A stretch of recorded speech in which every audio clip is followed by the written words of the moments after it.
All right, you guys. Hello. It's today is the 16th of July, 2010, and I'm telling you my escape story. 10 years ago, moving up the thing.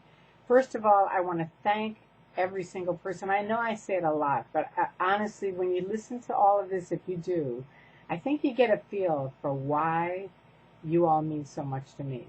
I mean, it's like when you lose every single person. I don't know how to explain it, but it's an amazing feeling. It really is. It's huge. You know, like people talk about, you have to go through something gigantic to kind of get to the other side. And I can relate. I really can. So even recently, some people stood up for me. You know who you are, and I greatly thank you for it. Greatly. I mean, it means tremendous a lot to me. So anyway, as far as my escape thing, I had said to Andreas last night, you know, he'd said to me, what kind of friends could those be if they're going to leave you because you change your mind? And I had sat in my dining room again where my computer was, crying for hours. I mean, yes, it was a great thing and light was coming in. My Truman Show had cracked open. But also there was this huge fear and realization of like, now what? You know, now what? And so I wrote him on today. I believe it's the 16th. I mean, the dates could be a couple of days off, but I think this is around the right time. I wrote him saying, Andreas, I am really, really afraid. I have to get out of here. I'm 10 minutes from the Office of Special Affairs. They will come get me. You know, and you have to understand, I don't know Andreas. I don't know how much he really knows about Scientology. I know he wasn't in Scientology. And I'm like, I do know what they do. I know they're going to come get me because I know how much it meant to them. I mean, for them to say to me on the phone, don't ever call me Bill. My name is Jack and your name is Katie, right? You know, and all this like phony stuff because they were so afraid the critics and the ex-Scientologists would find out they were the ones spamming the internet. And here I am who knows the whole thing. I helped set up those accounts, right? So I know it's a big deal for them. It's not just like sort of a big deal. It's a very big deal. Plus I'm an OT7. I've been in a lot of things with Scientology over the years, doing a lot of things, right? Now, if they'd been smart, they would have just let me go.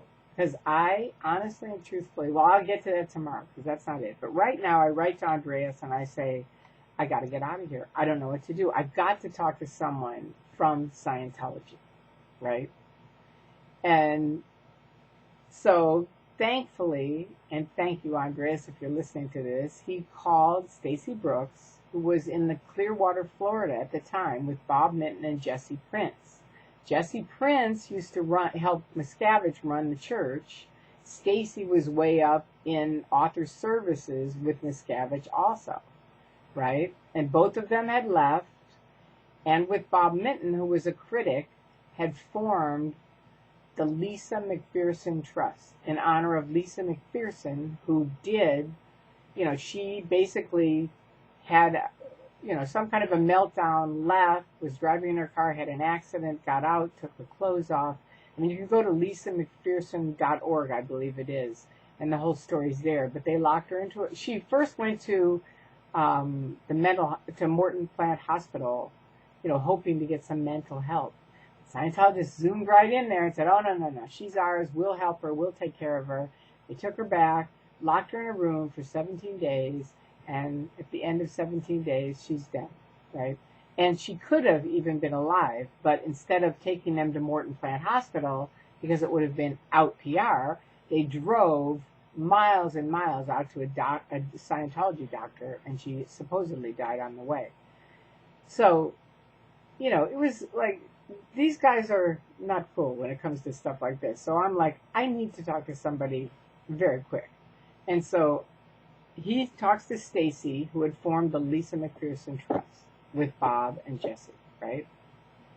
And so I get an email from Stacy saying, Dear Magoo, who are you? Now I'm terrified. You have to understand, on the internet, people had, you know, I was making the 4,000 posts in 4 weeks. I was completely manic. It wasn't like I was consciously doing something. You know what I mean? I just knew I needed to be in the space with these critics and maybe I'd learn something. like one thing, right?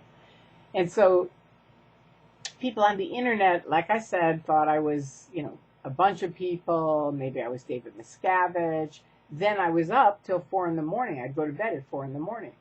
Well, 4 in the morning on the East Coast is 7 o'clock. 7 o'clock is when they have muster, when all the Sea Org gets together. So then they decided, she's really flagged. That's what's happening. It's a bunch of people at flag, and they're all that's why they can make all these posts, right? And I mean, you have to imagine how funny that is to me. I'm me. I'm like Tori in my dining room, right? Where my computer is. I know I say dining room, but that's where my computer was.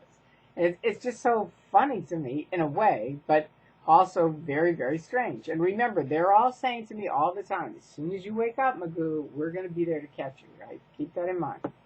So now I say to Andreas, I got to get out of here somehow. Stacy writes me, who are you? And now I'm really spooked out because I don't know. I mean, maybe she's OSEP. I'm completely paranoid at this point. I don't know who's who, who's what.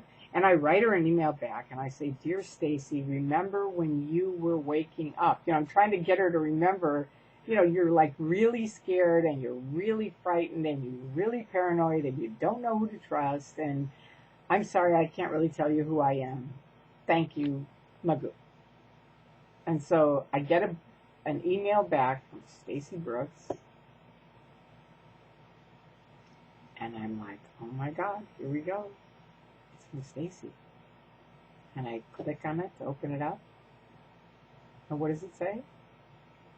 Dear Magoo, sorry, we can't help you. Stacy Brooks. Now I'm telling you, you got to imagine where I'm at. This is the one person that Andreas in Norway, who I don't really know, never met, has said, talk to this person. I'm terrified. I don't know who she is. She used to work with Miscavige. How do I know who she is? And I'm like, I don't want to tell her who I am. Maybe they'll come get me, right? So I'm trying to shuffle it around, and she's like, no, either tell us who you are or forget it. So it's like, sorry, we can't help you. And that was a huge, huge, huge moment for me in my life. Because at that point, I realized, and I've said this a million times, but it's like I felt like I was at the top of a cliff that was like 1,000 feet deep.